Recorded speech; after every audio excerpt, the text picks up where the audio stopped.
Hello, good morning, good afternoon, good evening. My name is Dharam Singh, and today I have a very senior, very experienced program and portfolio management professional, and happen to be living at the moment in Japan. And his name is Ramon. And I don't want to try his full name, but let me stop it here. Ramon Medero, is that the Medero Concepcion? Yes. You can correct me. So Ramon Medero Concepcion. All right. Welcome, Ramon.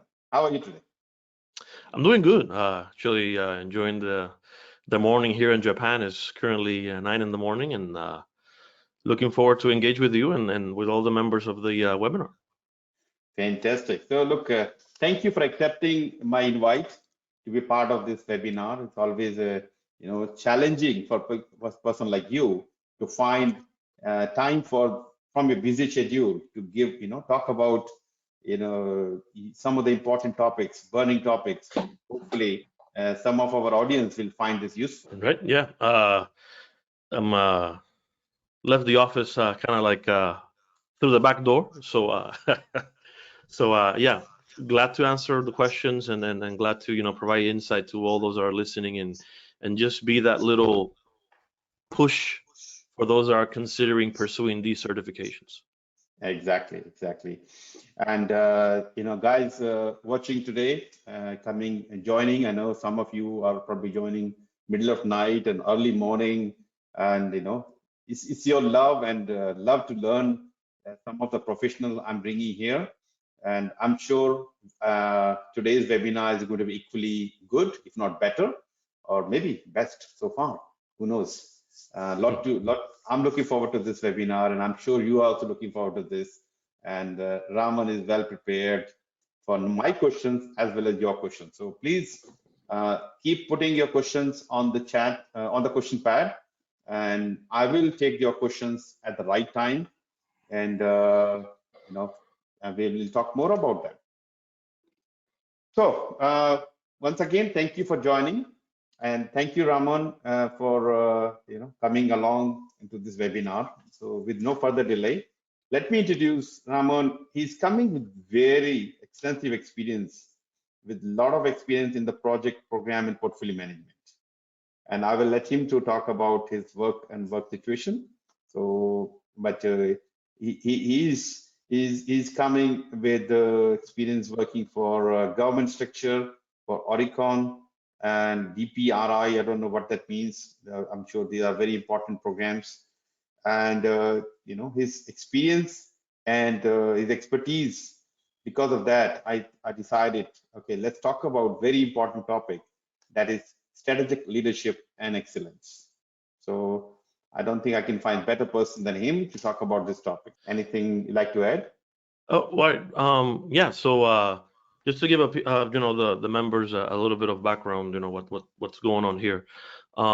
Basically, my line of work is the line of work that we actually engaging in terms of having two countries work together towards an end goal, right? So right now we have the Japanese and the U.S. government working together, trying to deliver benefits to the installations down here in Japan.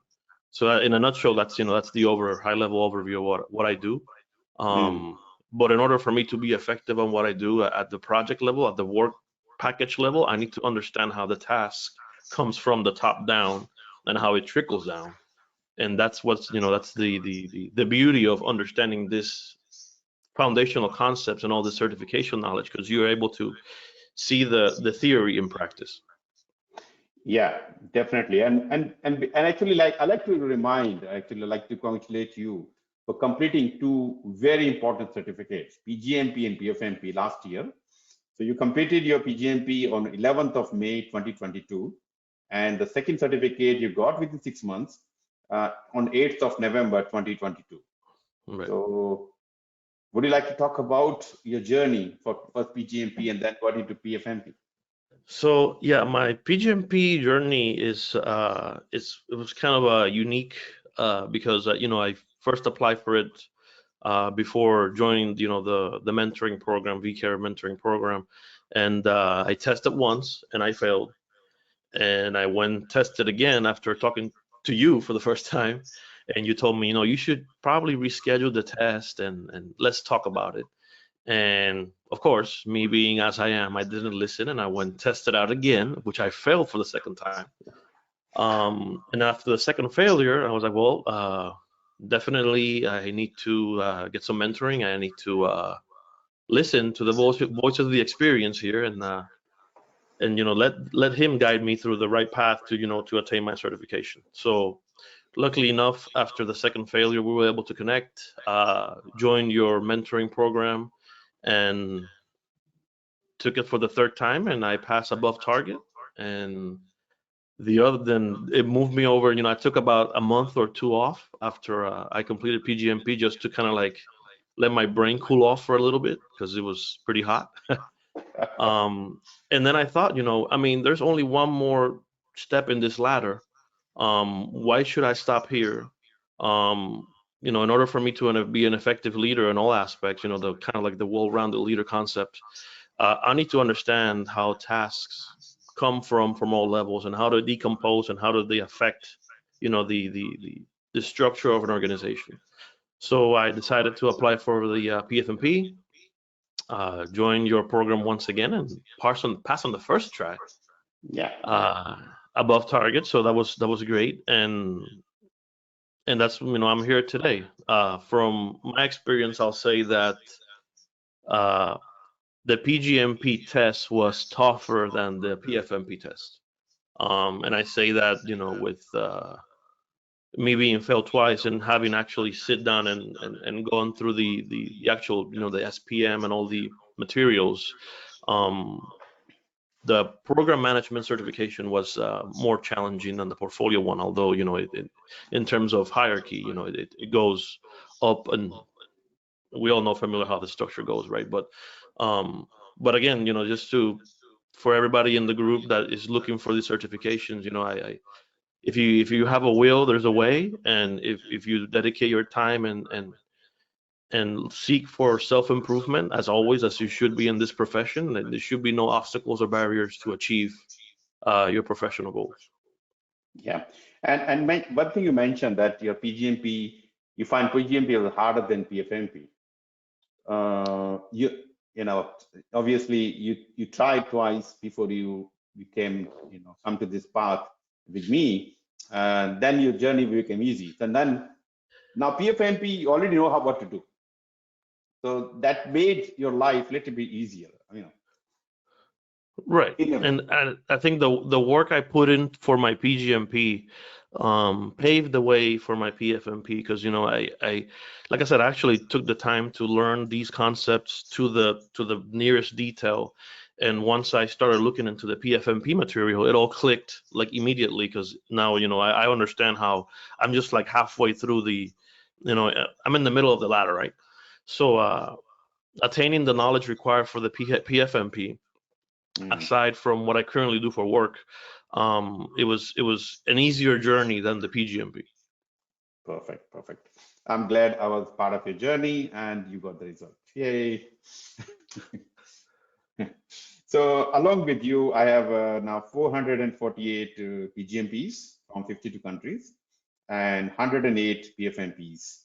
So I'm proud of each of them, and very, very happy the result they got.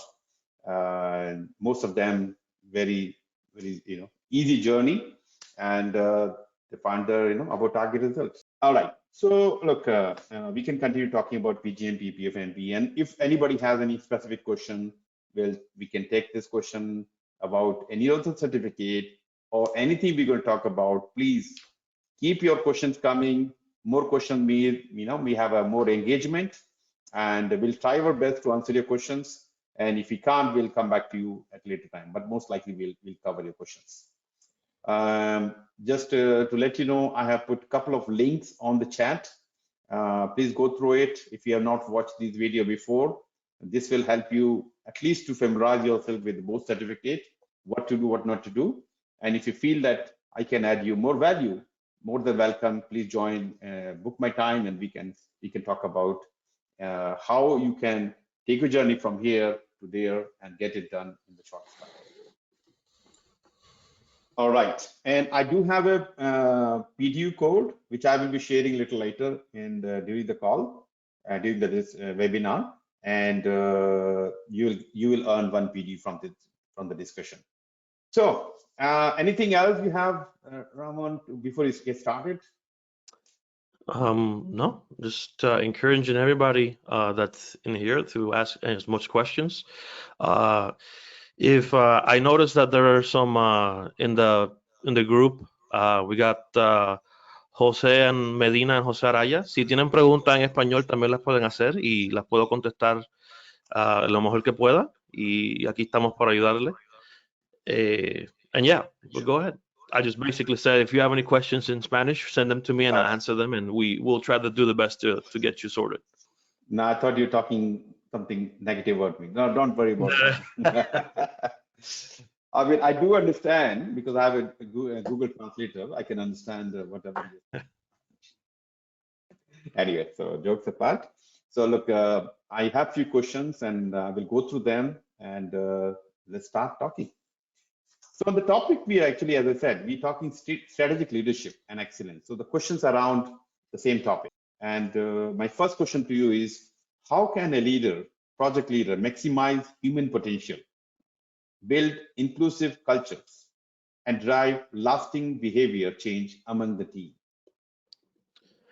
That's a very interesting question because no matter what certification level you look into, at the end of the day, the common denominator is that it's for the people by the people. You're working with people 24/7, and it is on your best interest, to understand these people, develop these people, empower these people, and make sure that their work is appreciated 24/7.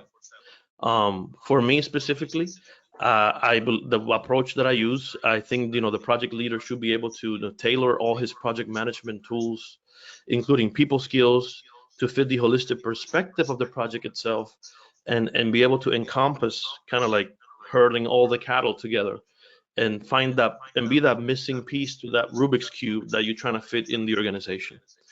For me, as also being a key critical item is to understand the people, understand the stakeholders, understand the enterprise goals, and understand that what you're doing at the project level, it impacts the program, it impacts the portfolio, and impacts the overall organization overall. So no matter in what level of the chain you are, or whatever work package you're working on, just do the best you can 100% and make sure that the people you're working with are actually understand where they're going. They have direction, they understand the roles and responsibilities, and more important, they feel welcome as part of a team, because the project manager can't do everything by himself, right? It's a team effort. Once that's understood and everything clicks in place, from my experience, no matter how hard tasks you get put in front, if you're working together cohesively as a team, there's no barrier, there's no limit. You can go ahead and push out the best result possible, which ultimately will deliver the deliverable, deliver the benefit, or deliver the value that the organization is looking for. But at the end of the day, like I said in the beginning, it's all about the people. Perfect. Yeah. So understanding about your people, not only your senior managers, but the people who are doing the job for you, is very, very critical. Actually, that can make or break your project or program. So right. Spend enough time to understand them and learn about them. And as a people leader, or you can say, what is the right word for that? Servant leader. Right. You're creating an environment for them so that they can excel. They can excel in whatever they're doing. Great stuff. All right. Anything else you'd like to talk? I think for the project level, one of the I'll say best practice, what I use is I normally create a aside from the stakeholder register and all the documents and artifacts you are to create due to the execution of the project.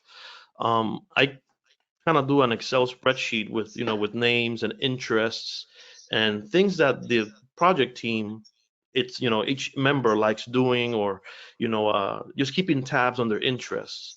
Because you can use that as a tool to deliver a message. You can use that as a tool to engage with the person at a different level. Maybe the person has not yet connected with you at that level that he's able or she's able to connect, tell you what the issue is. But if you mold yourself around them, they'll be able to open up and you'll be able to remove barriers for them, which ultimately help you deliver the product or deliver the task you're being assigned to. So it's very important not just to click with people at the work site. And I'm not saying by any way, shape, or form, just go out there and be drinking buddies or anything, but it's also important to understand what's going on in the environment of the individual, because that shapes a lot in the performance and in the output that the individual brings to the team. Actually, you mentioned a very good point. One is having your Excel or maybe some kind of a stakeholder register where you identify all your stakeholders. When you say stakeholder, it's not only your client but also the people you're working with. Identify them and understand their strengths and weaknesses, and maybe some key points about them. Right. And because when the right time comes, that can help you to break some icebreaker can be right. Yes. And build a relationship with them.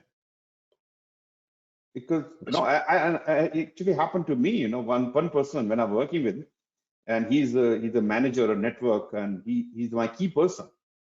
And I know that this person is very difficult with the project managers, and I have to spend time with him.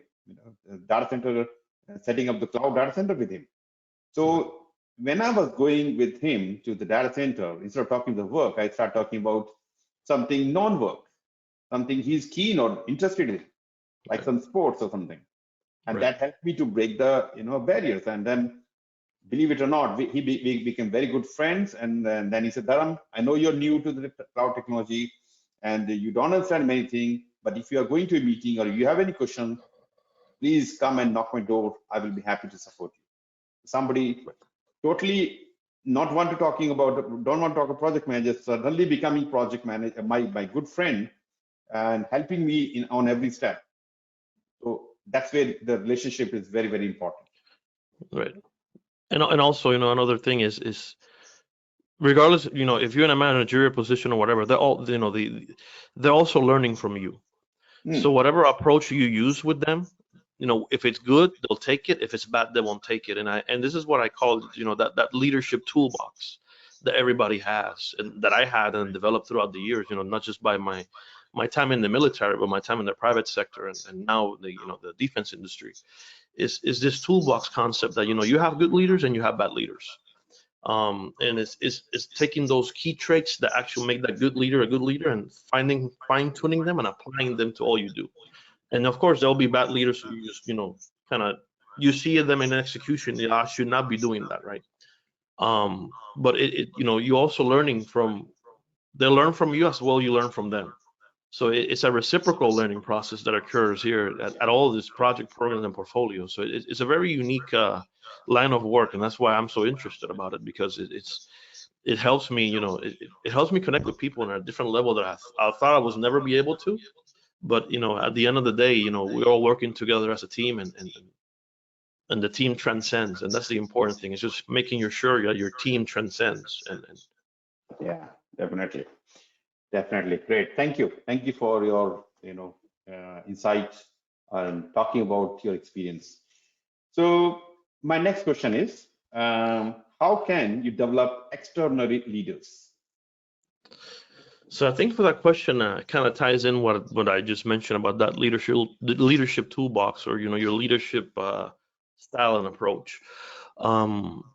Of course, there has to be some sort of initial or like foundational understanding on leadership and what types of leadership there is and how people like to be led, and you have to internalize all that information and tailor a plan that fits your team and fits whoever you're leading. In my experience, coming from from academic background, my dissertation is in leadership styles and job satisfaction. So I've taken the three major leadership style that there is, which is basically transactional, transformational, or laissez-faire, and identify those in the organization I was in and measure those against the job satisfaction of all the employees and how they impact the operation.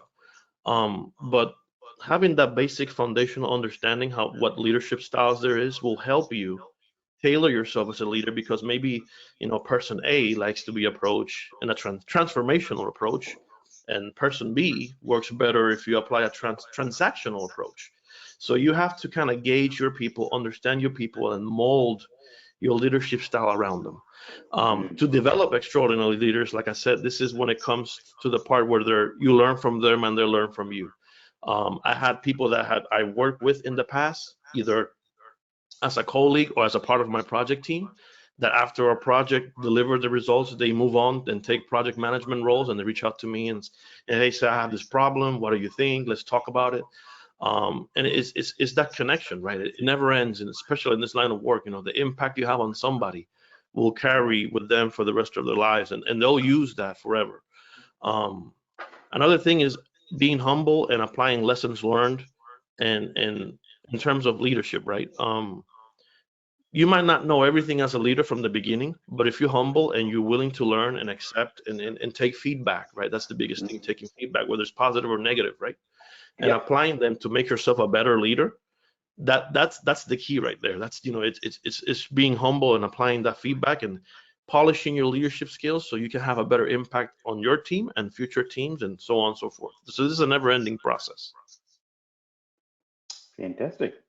Yeah, look, very important as a project manager, program manager, you identify the people, their strengths, weaknesses, and you nurture them, give them environment so they can grow themselves as the future leaders. Right. And don't see them as a threat to you. But if you grow them, they will respect you more, and they actually like to work with you more, because you are actually giving them opportunity to learn, to grow, and to exceed their own expectations. So, anything else? No, that's basically it. It's just, again, it's the whole concept of people. You mold them. You kind of like the watering the plant analogy, right? You water the plant and they grow and they move on, and you're like, oh wow, he's doing what now? That's great. And they'll reach out to you, like it happens to me all the time. Send me emails or send me LinkedIn and say, hey man, I will never forget, like how we worked through this task together and how essential you were in my leadership development. And I wouldn't be where I'm at today if I didn't meet you, right? Because there's some people were about to give up. I don't trust this leadership. This management is not good. But and regardless, if the atmosphere is not good, is I think it's the leader's responsibility to make the atmosphere good, right? Make the atmosphere productive. What happens on top of the leader, that's great. It should be, transparent to your relationship with the people you're leading and ensuring that the tasks are being completed, right? And it's kind of like what I call the firefighter analogy, right? Like I'll go with my people and pull as many fires as I can. And whenever I can't put out the fire, I'll bring somebody else that can put out the fire for me. And it's just making sure that, they're behind you and they're watching you put out the fire for them. So that's what, for me, that's what drives me to continue in this profession and develop as I go through, because I'm still young too. So as I develop, it's kind of like I use the phrase, lift as you climb, right? So as I climb, I'm also lifting people to reach out their next potential. Exactly. And look, this is how you grow. If you're afraid of, hey, if I grow them, then they will supersede me. I mean, it can happen, but at the same time, they can also, if you grow growing, you pull your team, good people with you, and make them the future leaders. Right. And as you mentioned, that they remember the good thing you've done for them, and they appreciate, and they send you email, call you. Hey, if you're not there, I mean, where I am, I cannot imagine. Right. So that's what I get, especially with PgMP, PfMP, when the people say, Dharam, because I did a certification at the time, now I am the global leader, I am the managing director, or I am the CEO of the company. I said, what?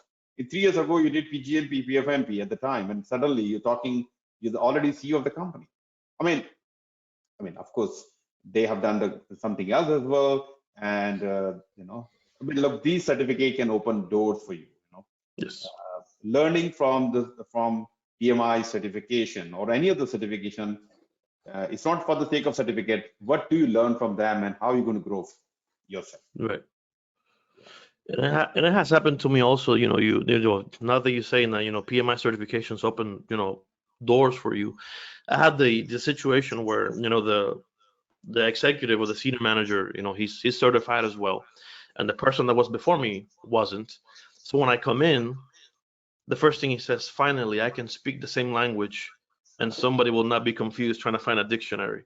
And I'm like, what we got? And we're gonna start talking about stream value analysis and lean concept, and he's like, yes, please take it and go. And I'm like, got it. Yeah. So it does give you that extra, we'll call like lexicon of understanding how things are said and being able to speak the same language. And because even at the portfolio level, you can speak the same language as a program manager, but then you have to turn around and put it in the language that the C-suite or the executives understand, because they might not be familiar with what you're saying. So you still have to play both sides, right? You have to, the delivery is important. Exactly. Hey, thank you for explaining it, and hopefully some people got some good tips, gold nuggets out.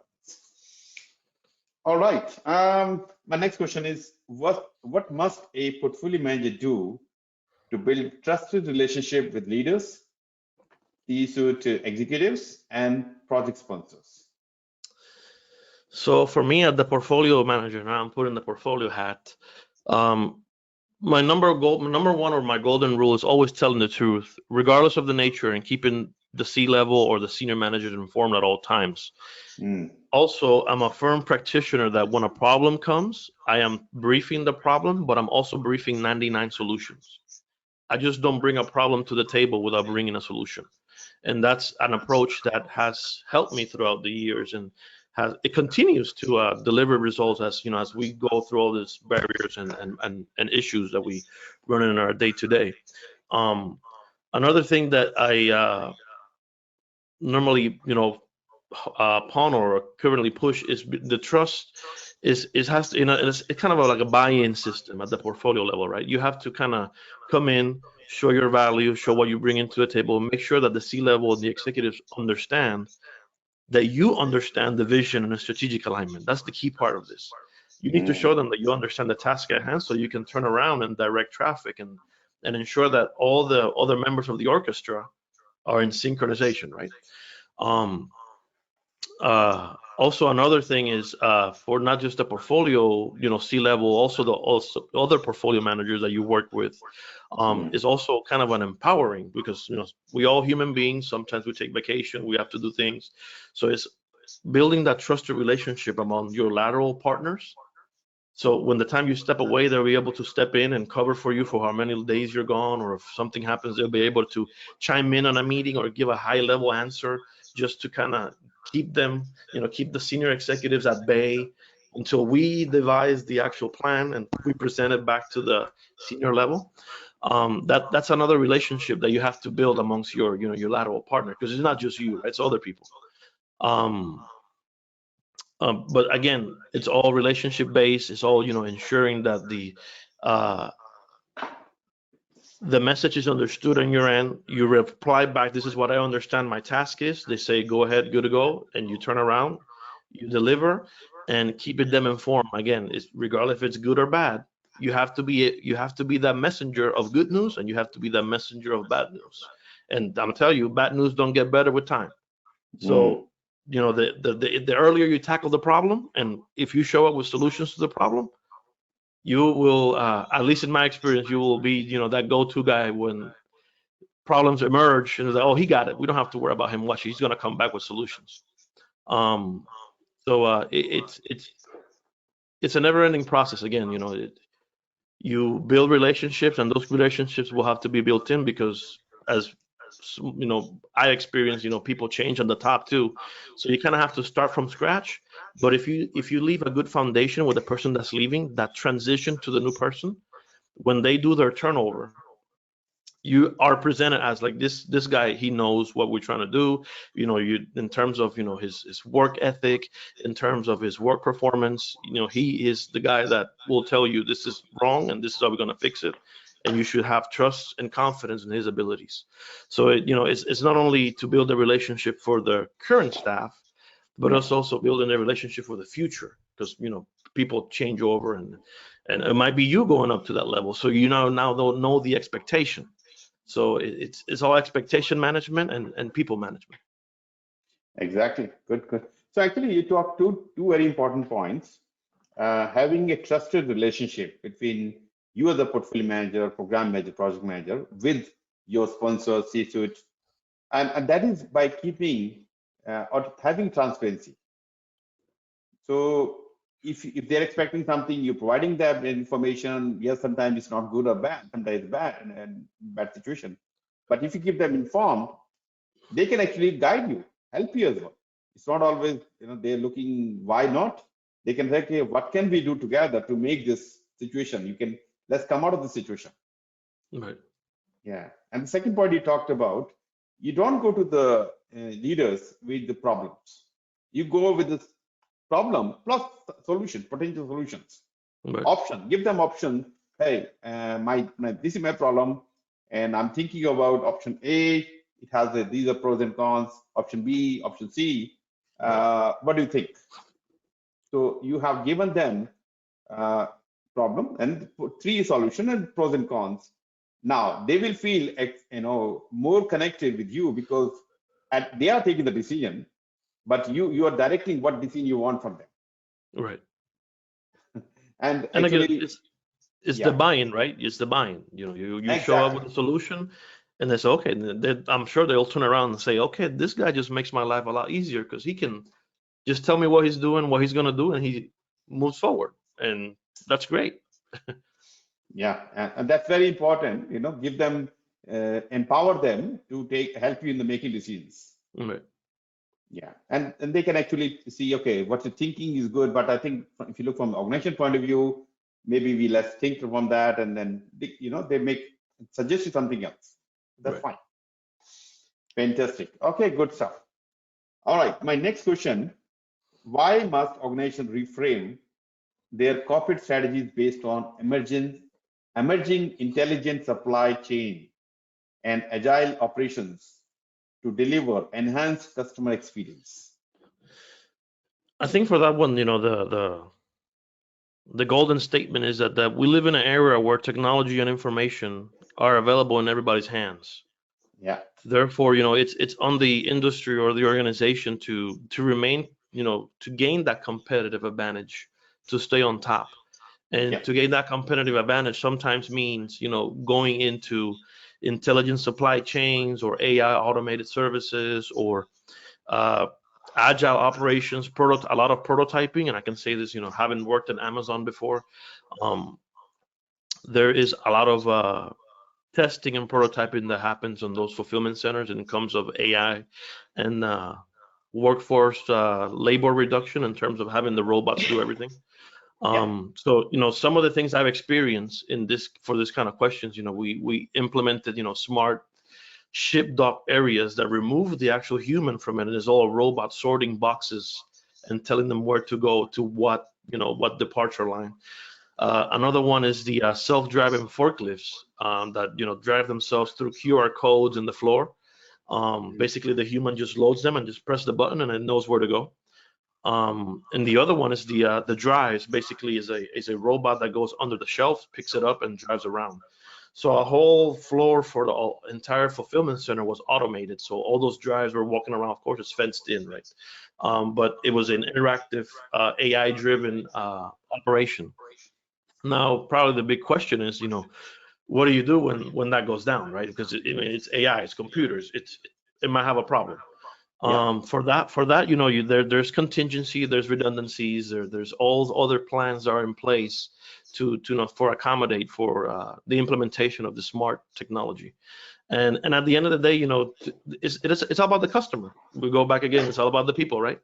So the customer experience, by you implementing these technologies and enhancing your workflow, enhancing your processes, and delivering the best value from your organization or whatever it is that you're running through these systems, you're also boosting the customer experience. And that could translate in shorter delivery times, that could translate overnight delivery. So there's all this other, slew of possibilities that open up where when all these technologies are in place and used correctly. Yeah. And we are living in an era where things are changing very, very fast. Right. New technology, and we're talking ChatGPT 3, now 4, and who knows what else is coming. Right. And I think whatever it is, it's exciting world, an exciting future, with little bit scariness, because you talked about automatic forklift, forklifts happening, and the robots are going everywhere. So what about those hundreds of people working there now? They don't have job. I mean, Right. in a way it's not, but they probably have to upskill themselves to do something else as a redundant or resilient, all this thing you talked about. Right. And I'll say this, with the utmost respect, but organizations that don't seek into, or at least buy into some of these technological advances, create this sense of like complacency on the workforce. So I'm good. I don't need to better myself or seek anything else, because this is never going to change. So those change adverse organizations are kind of, they might want to reconsider what's going on, because one, you'll be outdated and you'll become part of the background, because you will not have the competitive advantage. But at the same time, by you implementing these technologies, you also, not, I won't say forcing, but you're telling your workforce, hey, but this is coming, but for you to stay relevant, I suggest you seek higher knowledge, or you seek other things that might be empowering you. You need to move to a different section. So it kind of keeps the workplace constantly shifting, and fresh minds come in and out. Yeah, very, very important. Yeah, so keep yourself up to date with the new technology. So, I was talking to my son the other day. He's into uni, and he was talking here, say, ChatGPT and all this is a very basic thing, but general AI technology is coming. That means they can replace the human beings. Don't worry at the moment. Just focus on current future. Yes, I know it can happen. Anyway, so we need to keep an eye on that as well. If something is changing that way, and keep yourself relevant to the current skill sets or the future skill sets, and keep learning and keep growing, staying relevant in the job market. Very important. Actually, as we speak, a lot of job cuttings are happening. Other day, I was seeing Facebook as a Meta. They have 10,000 redundancies. They announced the 10,000 redundancies. So what that means is, if they have 100,000 people, 10%, 20%, 30% people literally out. If you are mentally prepared, okay, this can happen any organization, anytime. My resume is up to date, my certification level up to date, my experience is up to date, then you will find something much faster than other people. Right. And that's very important. And it's about that, the self-improvement concept. For me, right?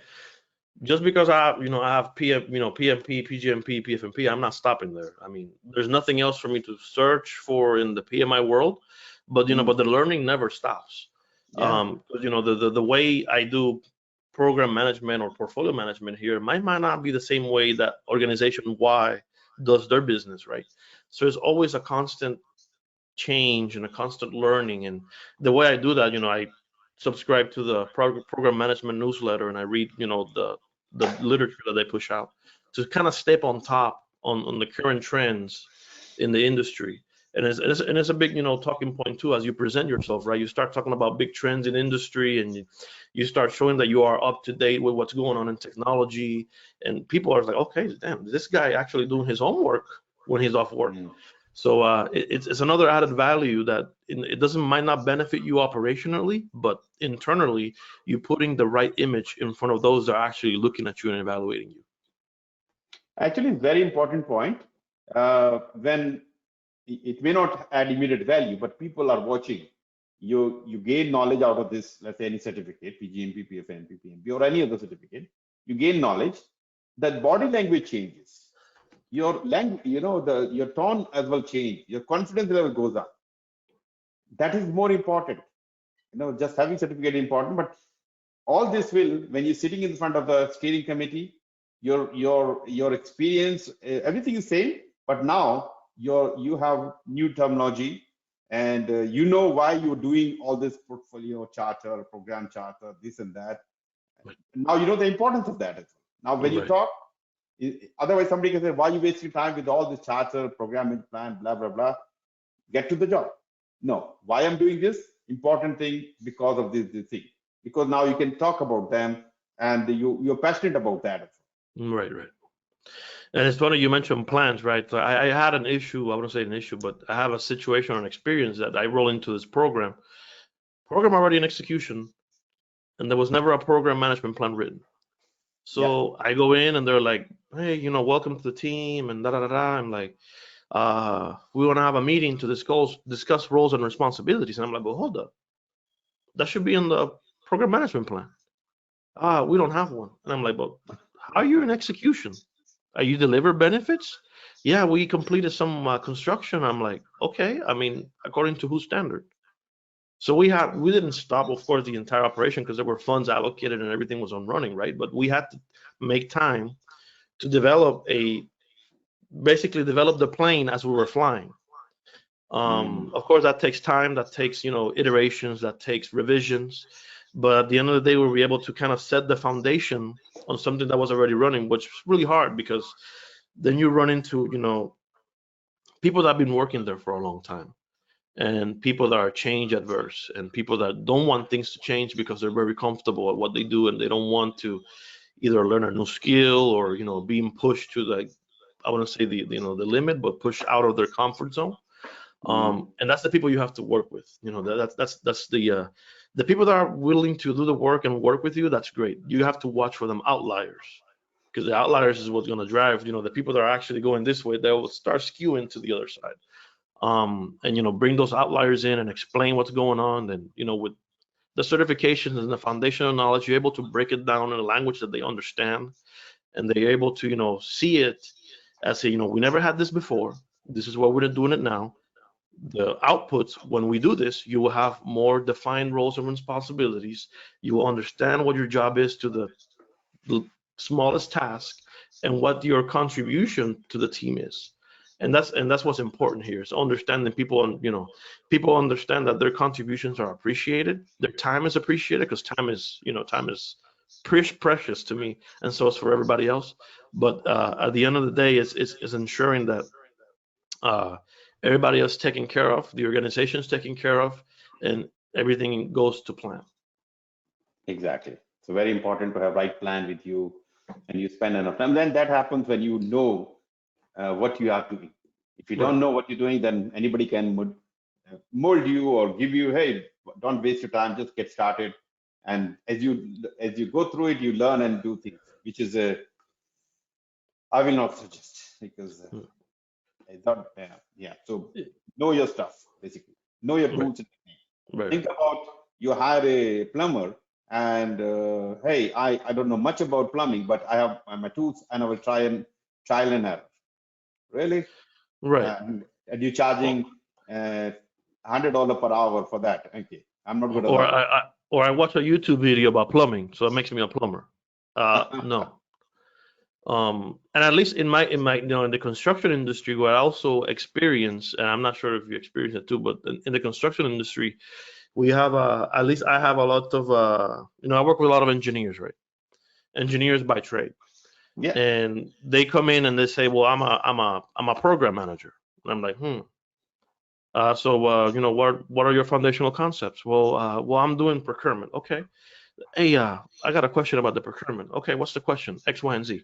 And I'm like, so what does the procurement management plan say?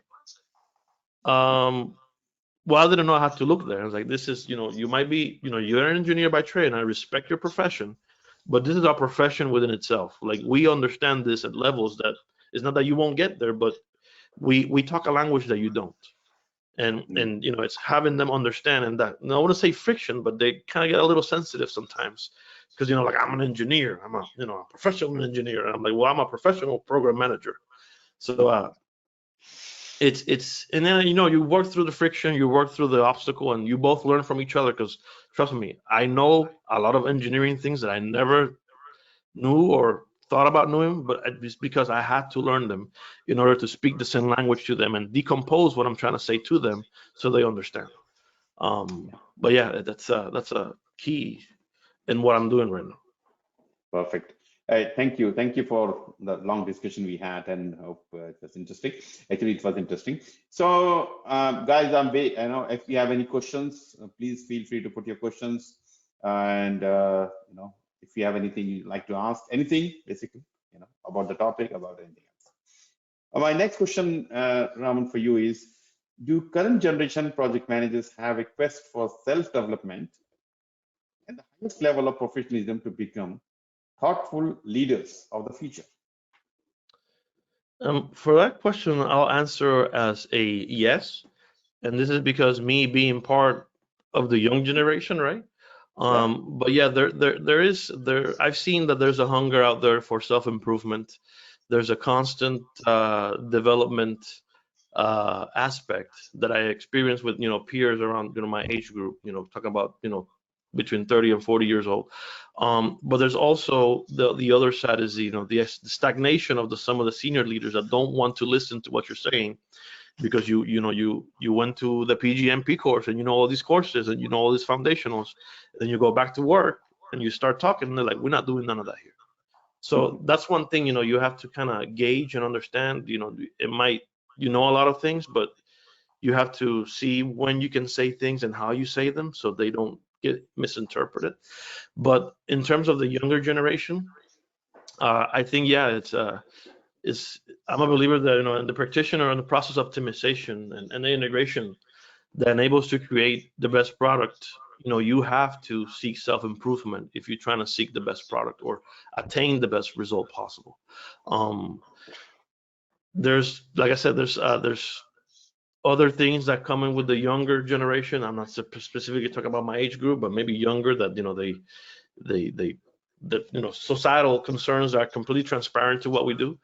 But as long as somebody's has the willingness to learn, has the willingness to be led, and understand that what they're doing is for the greater good and not for themselves, it's for the team, you're more than welcome to join my team anytime, and we can just take over and do whatever we need to do. But it's that willingness to learn and the openness to feedback, and that that humility that comes with being a servant leader, kind of the aspect of leadership, right? But yes, I do believe that the younger generation will with the current technology and everything that's coming up, they're coming in as more of a rounded leader, in terms of they know a little bit about everything, not just solely supply chain. They know supply chain, but they also know procurement. They know operations. So it's a whole concept that's coming with this younger generation of thoughtful leaders.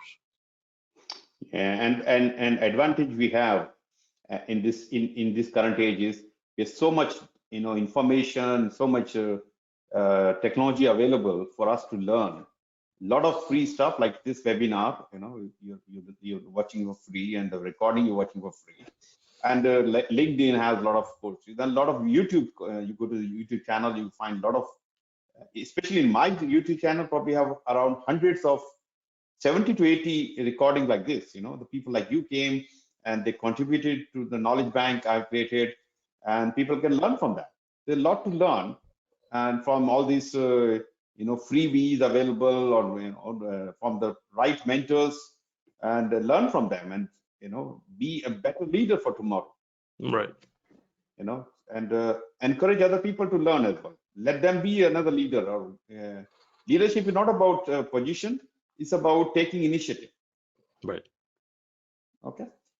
I have a couple of questions from audience. Why most of the organizations are not using the term sunk cost fallacy whenever they face budget-related issues? Is this something like we have to learn from theory and later not to use the term at real life? So the sunk cost fallacy, at my experience, is not necessarily referred as a sunk cost fallacy. It's referred as a budget loss, or spent money that can be recovered. But in theory, you understand what the concept is. The proper term in the project management lexicon is a sunk cost. But this is where I come back to understanding the foundational concepts and understanding how the organization's driving, because they might not have the same terminology for some of the things you do. For us, for example, in the program sponsor side, whenever there's money allocated or fund that has been allocated for a project to begin, and we identify issues, let's just say in the structure of the facility that will require, redoing the civil work.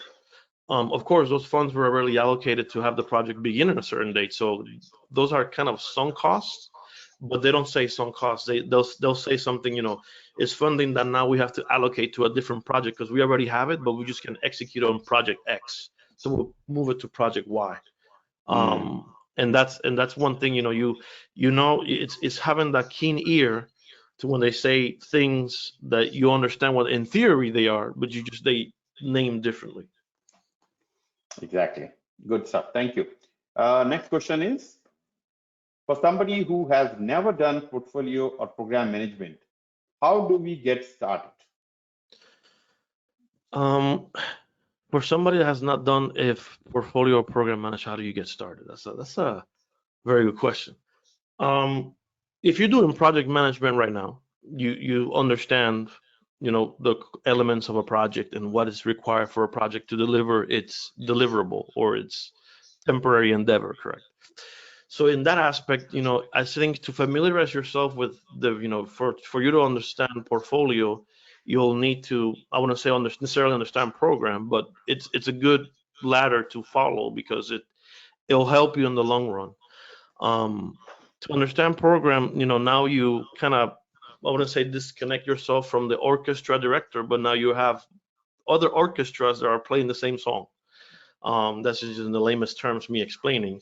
Now you're not worried about one deliverable or one temporary endeavor. Now you worry about benefits and what benefits you're delivering and making sure that the program sponsor is satisfied with the performance and the benefits are being delivered in time. Once you break that barrier of the program and you understand the complexities of program management and how and intricacies that trickle down to the projects, now you'll be able to move into the portfolio side where the tasking comes from. It's from the vision and strategic alignment and all the other stuff that happens at the senior level comes down and trickles down to it's decomposed at the program and the projects. And that's what carries the organization. So I say probably the best approach would be to start reading program management literature. The SPM is a good way to start.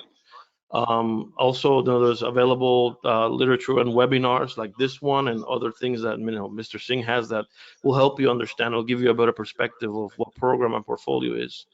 But yeah, it's basically, again, self-development, self-improvement. Although you're doing project management now, it would not be a bad idea to start reading on program and portfolio and understanding how it works, because if you do that on your off time, when you come to work, you already know how the things come down. So you're able to internalize that and deliver a better, clearer message to the project team. Exactly. And thank you. It's very well explained. So somebody who's as a project manager want to grow himself into portfolio or program management, yes, whatever you said, and make sure you are connected with right people. Find your mentors in your job or maybe outside the job. So somebody who's already gone through this path, who understand the complexity around the project program, portfolio management, learn from them, and learn from the webinars as you mentioned. These webinars are very useful. As I said, probably 60, 70. I stopped counting now.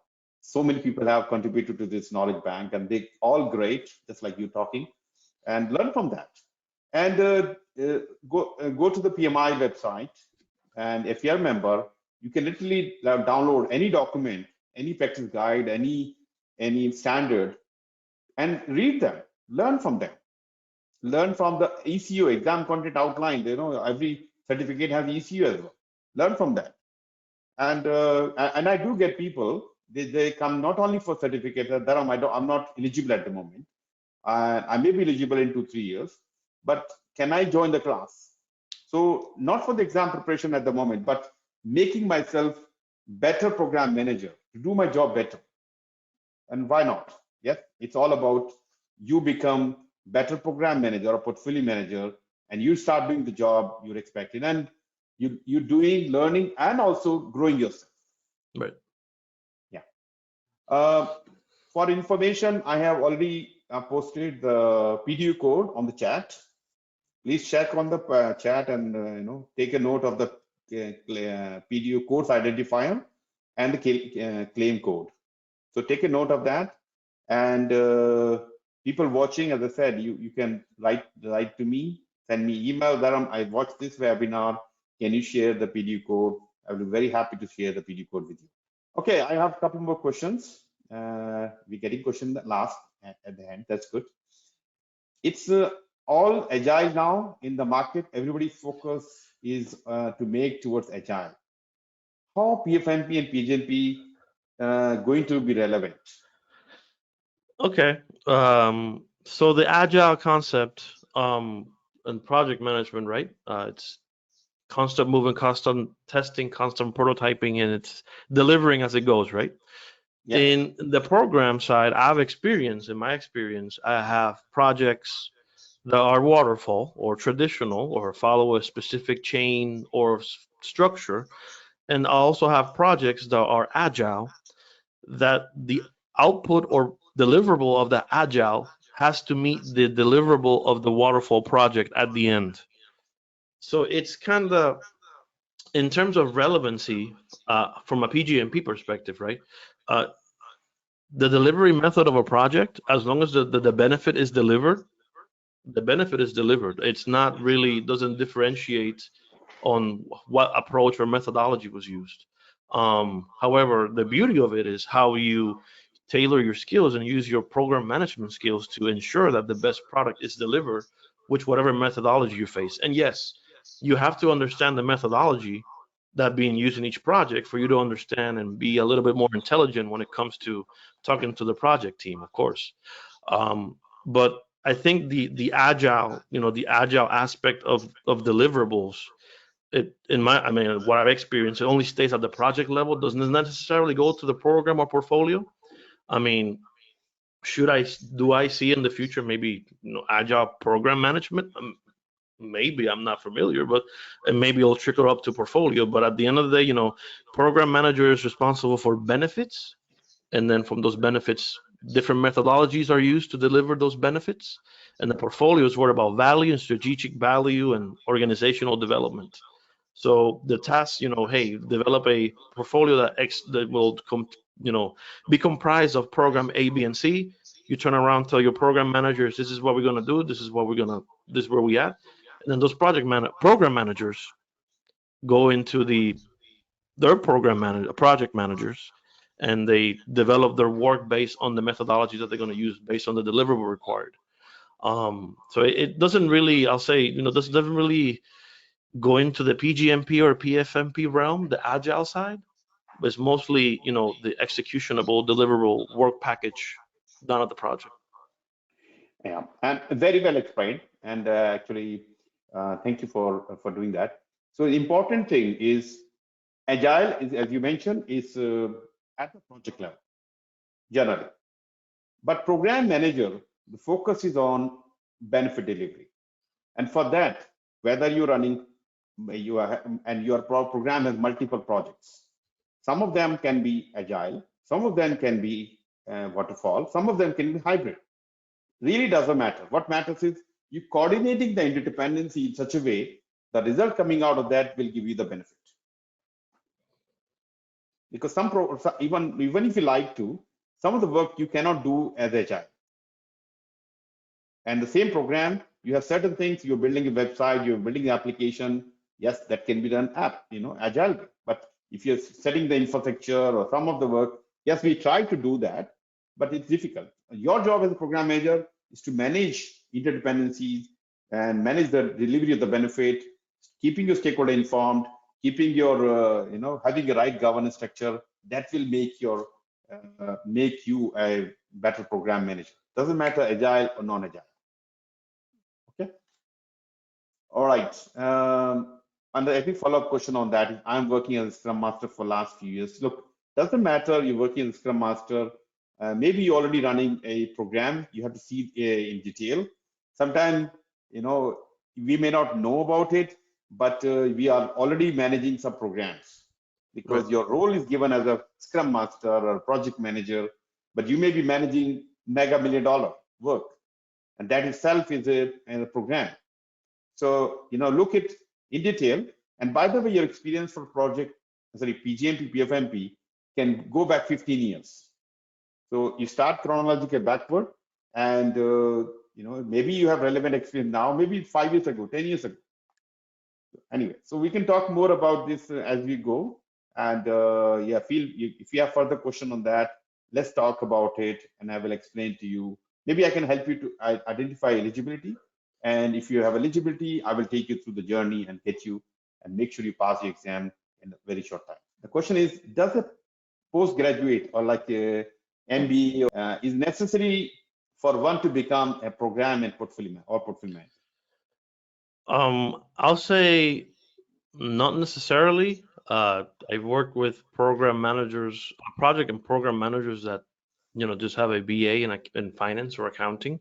They're just very good at people management. However, as a DBA myself, it gives you tools, or it gives you a better understanding that you can complement with all this certification and all these foundational structures that will give you the rounder concept or a better perspective of what you're doing and how what you're doing affects other people and other things, right? Just to give you an example, if you come in with an MBA or a DBA, and you come in as new, there's already an expectation out of you, right? They already know that you have a postgraduate degree or a master's degree on certain thing. You're a subject matter expert on something. So that creates the expectation that when they start talking to you about, for example, in MBA, they start talking about forecasting, or they start talking about budgeting or creating a budget for a program, you should have tools already in your head based on your previous education that help you get to a result faster. Yeah. Again, the result might not be correct or might not be what the organization is looking for, but you're able to speak intelligently on those points when put on the spot.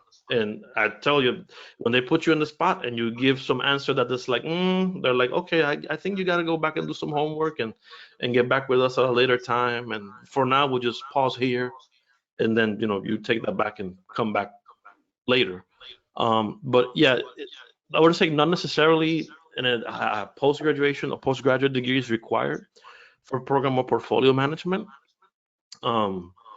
Also seen, certified portfolio managers that have been with the organization for years, and they just decide to get certified later. They don't have no postgraduate degrees. They just have the experience of working in the same organization for years. So they have all that built-in relationship, that built-in trust, and all that other things that you need in order to, see things differently at the portfolio or program level. But don't let a postgraduate degree, be the deciding factor for you whether or not you pursue the certifications, because at the end of the day, the value you gain from the certifications and the journey of going through the certifications will ultimately complement what you're learning in school. And the combination of both is what makes you, it helps you sell yourself to an organization in a way that somebody without the postgraduate degree won't be able to. So it's a complement of both things. So it's good to have. Is it a requirement? Not really, but it help you understand things a little better and give you better tools, for the lack of better words. Yeah, and good. Thank you. Very well explained.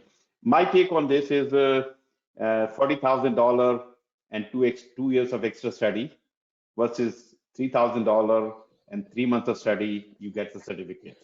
And I do get a lot of MBAs and PhDs to do the PgMP, PfMPs. And I do get people who have never done any certificate, or this is the first time they're going to do certificate.